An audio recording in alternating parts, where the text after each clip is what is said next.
Зохиолч Мишгийн Жавган 9 хүсэл 3 дугаар бүлгийн 3 дугаар хэсэг. Байгаль нарын хотонд баяртай инээд хөхтөө ийм явдлууд болж байхад мөнөөх тэмээчин адуучин 3 залуугинд бас нэг санаандгүй юм болж байлаа. Луузан өвгөн чимтэрч хоёрыг өглөө гарч тэмээ малтайгаан хөөцөлдсөөр шөнийн бор хоногт ирэхэд чимт доржийг нэг баярт учрлын сураг хүлээж байжээ. Нөгөө хоёрыгоо унтсан байхаар чимт дорж луузан өвгнийд хамт бууж гэрт нь орж очвол дулам авгаа бөөм баяраа хүмүн бөөм баяр гэж нэг дуу тэнгэрт нэг дуу газарт угтав. Чимт дорж толгомдсхийн хэнийг хэлж байгаа юм болоо гэсэн янзын царайгаар харвал дулам хөгшин өөрийнх нь өмнөөс хөл дээрээ тогтож ядан баярлчихсан. Аав чинь сум дээр ирээд байгаа гинэ. Наашаа явах гээд унаа харж байгаа юм байх гэж давхцуулан хэллээ. Чимэд дорж чихэндээ итгэж ядан "Хэний аав?" гэж мэдээжээр юм асууж хаад зүүн дээр суусан мэт өндөлзөн дулам хөгшний аягалж өгсөн цайг амсаад тавив. Тэгтээ луузан гуай юу гэдэг бол морио өх болов уу болов? Тэр хоёрын адууны унааг авч явгалаач яхав бушуухан л очиж авчрах юмсан гэж бодон тэсэж ядан суув. Үүнийг мэдсэн дулам хөгшин "Луузаа чи гарч морио эмээллэж өгөөч. Номхон юм хөдлөөд явг. Цаад хоёр чинь гүү авчрах унаа гэж нэг годойсон юм барьж уйн үлээ. Настай хүнд год шод гэсэн юмар яахав" гэлээ. Чимэд дорж уухайн тас хөдлөхөөр бостол луузан өвгөн ханцууга молдлох гэж янцаглангууд юу гэсэн үг вэ? Энэ нүх шиг харанхуй байхад төөрөөд явчихгүй яахав? Гүж болгоно үлийн нүхэнд цөмрөөд морь малаасаа унж алдаж осолдно. Өглөө эртхэн босоод хөл хөнгөнтэй юм бариулж хөтлөөд явбал дээр хэмээн хориглож яарч дэвэрсэн сэтгэл рүү ус цацхан тэр. Үүнээс болоод хоёр хөгшин бие биендээ цэцэрхэж нэгийг давах гээд үг хаялцаж чимэд дорж атсан шалаанд орж суужч болохгүй явжч болохгүй үүдний голд тэнэгэлзэн зогслоо. Тэдний маргааныг ажихад хэрэлдэж уурссан янзгүй жирийн л ярьж хэлцэж байгаа юм шиг мөртлөө үгний нь хорон хатууг бодхоос чимд доржийн үе тэнгийнх юм бол үгийг яавч даалгүй барилцж авмаар санагдана. Чи битгий доош сууж дошмалтаж хүүхдийн ажилд саад хий. Үлий шөн үүдэн хааж өрхөөн бүтээдгийг мэдэхгүй юу гэж дулам хөгшний хэлэхэд луузан өвгөн "Хайц. Чи тэгээд хэдэн үлийний өрхийг бүтээж үүдийг хаалцсан хүн битэв. Дандаа хүний амаар бурж мэдэм хийрч байдаг юм шүү" гэв. "Би бүтээлцээгүй нь үнэн. Тэгтээ чамаас өмнө чамаас дутгааргүй ухаантай хүн хэлсэн юм гинлээ. Надад л баавгай шүү. Чамд надаас өөр илүү ухаантайрхаж сайрхах хүн олдохгүй байлгүй. Хүүхдийн баяр хөөргийг битгий хазаарлаад бай" гэж эмгнийг хэлэхэд луузан өвгний хариу барих үг цуцав бололтой. За чи минь дам үг дамжигтай. Наад хамар доорх хагархайгаа нэг жаал хамжаарах тайл байлгаж үзээрэй. Ёо. Өдөржин шогшсноос өвдгөр хатгаад чи гарч морь эмээллээд өгч үз. Гэвч хөөмн хэзээ явхаа өөрөө л мэд гэд гэдрэг налав. Энхүү нөгөө удаан хүлээлгсэн маргаан төгсөж чимт доржийн уяа тавигдах мэт болон "За би өөрөө эмээллээд явъя" гэд үүд рүү ус хийлээ. Хоёр хөгшний энэ байдал настай аав ээжийн дүр төрхийг сэтгэлд нь ургуулж түүнийг яаруулах бас нэгэн шалтгаан болсон ч байж болох биш үү? Чимд дорж гэрт ээж орсонгүй, Өглөө эрт адуу авчирдаг учраас эрт унтдаг тэр хоёрыгоо сэрээч гэж бодсонгүй. Тэгтээ бас баяр хөөрөө хэн нэгэнтэй хуваалцахгүй бол багтаж шингэлгүй цээжийн дэлб тавих гэж буй мэт санагдаад гэрийнхээ гаднаас "Хөөе, та хоёроо аав ирсэн" гэж догдолсон дуугаар хашгирч гад уяа руу явлаа. Түүнийг мордоо эмээллээд уяанаас гаргаж мордохоор хөтлөн хөдөлтөл луузан өвгөн гертээс оршсон хөл дээрээ догонцсон дээл нөмгөн нөмөрсөөр гарч ирээд "Эдэг хүү минь мэдээтэй яваарай. Тэр гялгар одыг л чиглээд яваад байхад яг дээрээс нь бун шүү. Сумын төвч нэг үеийг бодвол гэрэл чийдэн гэж буцгаа элбэгтэй холоос харагдах болж билээ" гэж захилаа. Чимэд орж "Энэ од нь харавчхвал би төөрчгөн шүү дээ. Шөнө өдөр явдаг малчин хүнд нэг сайн луужин л хэрэгтэй юм байна да. Тэгтээ бүр хурц гэрэлтэй зүйтэй шүү" гэж бодсоор мориндоо мордов. Уяан дээр өглөө адуу цуглуулахаар уйсан морь янзгаалan эргэлдэж эмгэнийхээ зэмлэлтээр гарч ирсэн луузан өвгний нөмөрсөн дээлийн ханцв салхинд савцсаар хоцорлоо. Үдшийн тэнгэр тайван налааж шаргигээ тунлан тоймгүй олон одод окторгүйн энгээр анивилзаад сэвэлзүүр салхи сэтгэл хөгжөн үлээж жимт оржид энэ үдшийн юм бүхэн сайхан шаргигээний дэвсгэр дээр хяр толгодын оройгоор хэсэг бусгаар мал эрвин сэрвин тун ойрынх нь улам тод товгор гуайлаг сүрлэг уран зураачийн биерээр амилсан эд шидийн юм шиг л харагдана. Аавтайгаа уулзна. Хийж байгаа ажил, хариуцж буй сүрэг, амьдарч буй орон байр, хамт ажиллаж буй хүмүүсээ танилцуулна. Нэг өдөр чатуугай бэлчээрт хамт явж тэмээ гихч ийм сүрлэг амтны хаан болчхоод хизээ язааны эзэн хүн шиг хандаж хариуцж байгаагаа бас эндхийн овоо толгой тал хөндөй ухаагүй ус шандыг нэр намтартай нь зааж ярьж үзүүлнэ. Тэгэхэд аав намайг ёстой эр хүн болжээ гэх бах та хэмээн бодхоос чимэд орж хөөр баяраар догдлон шөнийн талд ганцаар инээж явлаа. Чимэд орж энд ирсээр тэгтлээ нэг сум руу явсан нь үгүй. Тиймээс луузан өвгний зааж өгсөн одоор баримжаалж явж буй газрынхаа багцаа бодон аажуухан л явсаар байлаа. Жаахан давхих гэхээр нэг бол унаа морин эсвэл хөдөлгөө морин бусхан зог тусч давж унах буюу тавьж туучах гээд давхих янз байсангүй. Доогуур нь үлийн нүх хичнээн юу өнгөрч буйг бүү мэд. Нүх шиг харанх үед үхэр бут ачаа бараа шиг бөөн харын болон үзэгдэж энэ тэндээс хулган зурм час хийн хаяаныг хүүхэд орилох шиг чимээ гарах нь дотор эвгүүцүүлэн толгойн ус босгоно. Чимэд орж тэгээд газар дээгүүр явж буугаал мэдж бусдыг мориндоо даатхан дулам гуайн хэлснээр бол үлий үүдээ хаасан байх ёстой. Жаахан давхигдаг юм билүү? Гэтэл зарим нэг залхуу огтон зурм өрхөөн бүтээгээгүй байвал яана гэж бодоод бас морио босгох тоолонд яаж жаал түргэн явъя да. Ямар урагшгүй морь таарва. Зүрх зориг муутай юм уу? Нүдний хараа нь муудсан болов болтгсон бол харааны шил тааруулж зүүж өгсөн хэмээн бодож явлаа.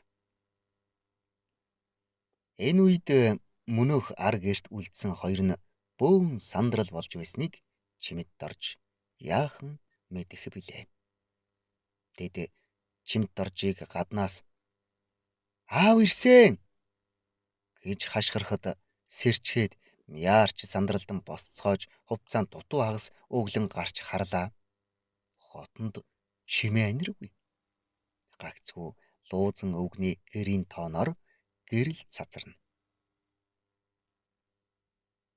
Чимэд орж маань биднийг унтчихсан байхаар аавыгаа луузан гойнд буулгаж дээ хэмээн паланг эвшээлгэн хэлэхэд зориг замцныхаа давчийг харанхуйд тэмдчин товчлонгууд доломгооч өдийд ярих гэж ястаа урсгаж байгаа да.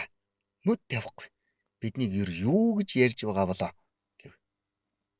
Хоёул орох уу гэж паланг тэс ядан хэлэхэд зориг за юу ч гэсэн урдаар гэрээ сайхан цэвэрлэж хоол цай хийгээд хий гэв. Тэгээд тэд чимт доржийг аавыгаа дагуулад ороод ирэхээс өмнө гэж өрсөн хог шороогоон яаруу санд руу цэвэрлэж үнс түүрэн бужигнуулан бас цай чанж хоол хийх гээд нүүр амаа хөөдөж халтартуулан твдүүхэн үйлзлээ. Данх дүүрэн сүү болсон цай чанж хадсан өрөм ааруул сухай шиг улаан ээзгий гарган идээ засав. Энэ болтол нөгөө чимэд дорж аав айланч байтгүй. Тэд ийхүү зочин угтахад дээд зэргээр бэлэн болох шиг санагдан жаал уужраад одоо луузан гойнд орох уу яах вэ гэлцэн гарч ирж харвал тэднийх аг чиг унтжээ. Палан дуу алдах шахан.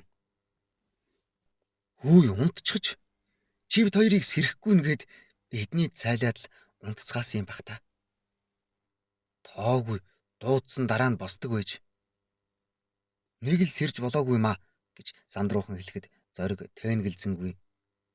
Ямар ч байсан амьдарч байгаа гэр орноороо урдаар оруулмаар л юм. Заац дунтахаас өөр яах вэ гэлээ. Энэ үед чимт орж бүрж тэр хоёроос долоон дор байдалд орчход явв.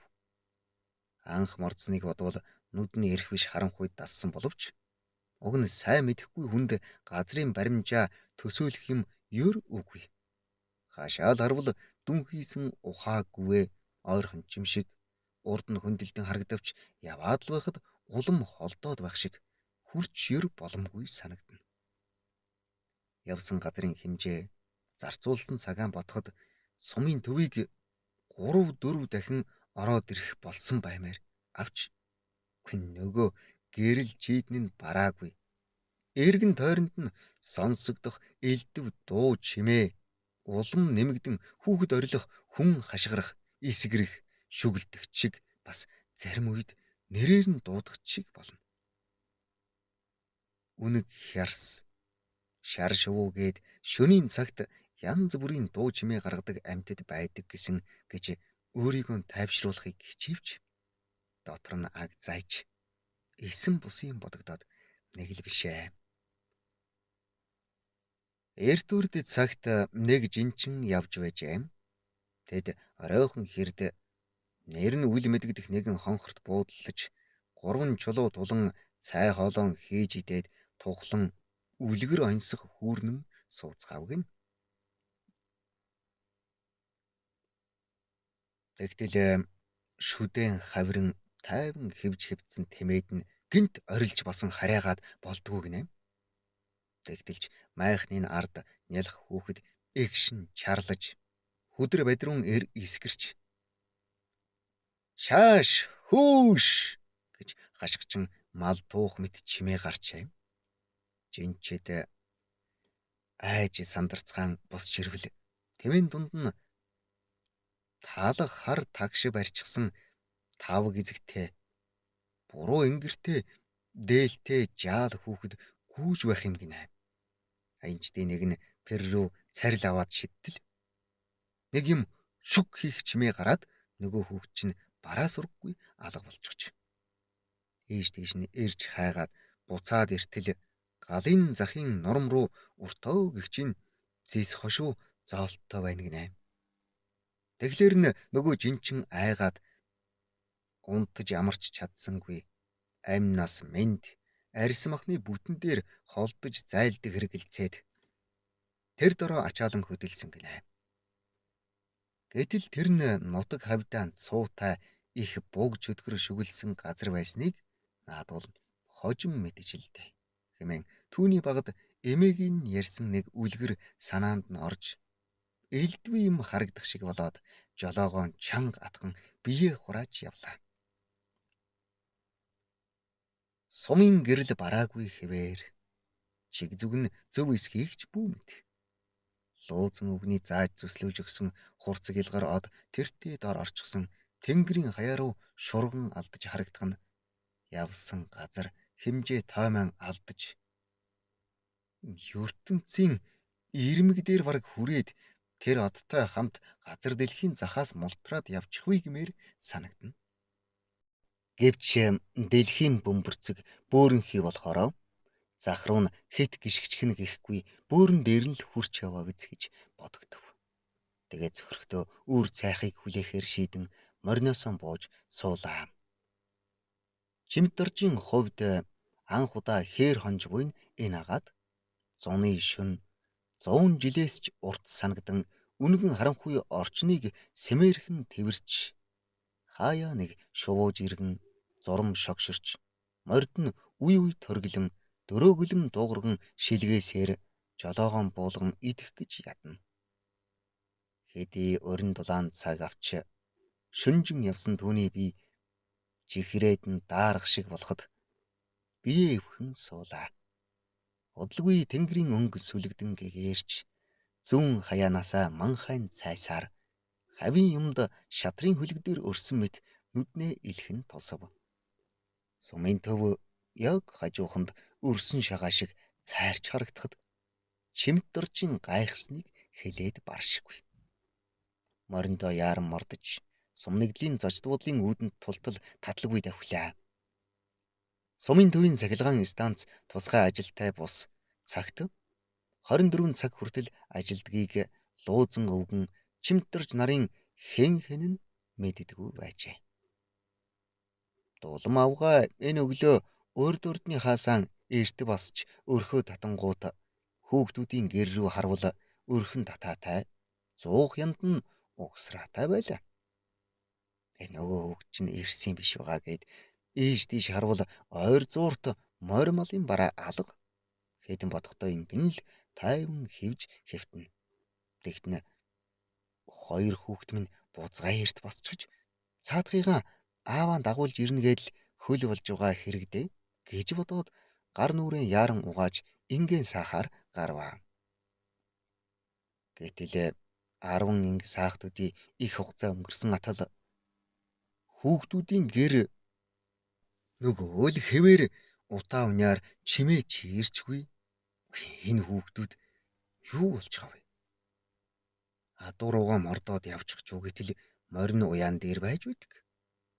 Самдангийнх одоо л босч байна. Гүү малаач барайгүй.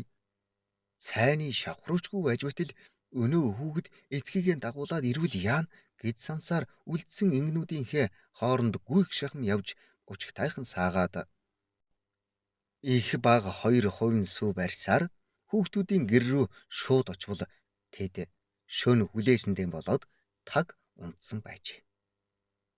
Хүй хүүхдүүдээ босоороо гэж шавдуулаад гал түлэх гэтэл аргал байсангүй. Гаднаас аргал оруулахаар хормой барин гартал чимд дорж эцэгтэйгэн давхиж ирээд уяан дээр бууж байв. Дулам авгаа хормойгоо яаран буулгаж хараг голог гийчнийг өөдөөс тосч гарч ирж байгаа царай нь энэ шүү гингүүт хатвчанд байсан шуудааны бөксөөр аргалыг чирэн гэр рүү ирчээрэн оров. Чимд доржч аавтайгаан хоёул ороод ирлээ. Наадуул амар мэндэ мэдэлцсэний дараа өвгнийг хоймор өөдөө урин дулам авгаан заавраар гудас нуглан дэвсэж суулгаад хоол цайгаар дайлах болсон чинь жигнэсэн данхтай цайна ширгэж богшоод өдийхэн гашуун шавхруу үлдэжээ. Хоол аяглах гэтэл шөлн ширгсэн өтгөн хоол нэтгэлдэж зунгааралдаад тогооноос салдаггүй. Дулам авгаа гал түлэх гэж тэвдэн чүдэнц хуг зурж палан юу хийхээ мэдэхгүй алдад илм эвшээлгэн зогсож зориг адуугаан авчирч унаг уяхаар оройтсондоо сандран дөрөө хангинуулсаар эмээлээ чирэх шахам гүйв. Тэгтээ бас нэргүй харчихвээ гэж очиж миний адуу авчрах ээлжин дээр ийм шалтгаан тохиолдож оройтдох нь юу ч вэ? Одоо адуу цуглуулж авчрах гэсээр байтал үд болно. Хүний нүур яаж харна гэж цухалдан бодож явлаа. Гэтэл энэ үес өртөө хүн зээл дээр гихчээр нэргүй ногоон сян хувинтай юм барин гэрээсээ гарч ирээд сул талаада ялимгүй хазайсгийн тэдний рүү алхав. Зориг ичиж нэрлэхдээ мориныхон буруу талд гарч тэгтэн бас хаач явааг нь мдээгүй мөртлөө нэргүй цээжээ цаг найлган ганалцтал алхахыг баясан харж мориныхон цулбуурыг хий тэмдчихсээр байлаа. Нэргүй түрүү босоод гарч явхдаа чимтэрж нарын эрхийг харсан агаад аав нь ирэх гэж бүү гэдгийг урд оройн дулам авгаагаас дуулсан ажээ. Түүнийг хувин дүүрэн хөөсөрсөн таанын өтгөн шаргал айраг барьсаар хазраа хонхойлгон нүдэрээ инэв хийлж амархан сайн байна уу та гэсээр хизээ язааны том хүүхэн шиг намтайхан налдайсаар орж ирэхэд чимтэржийн аав энэ охин чи юу вэ?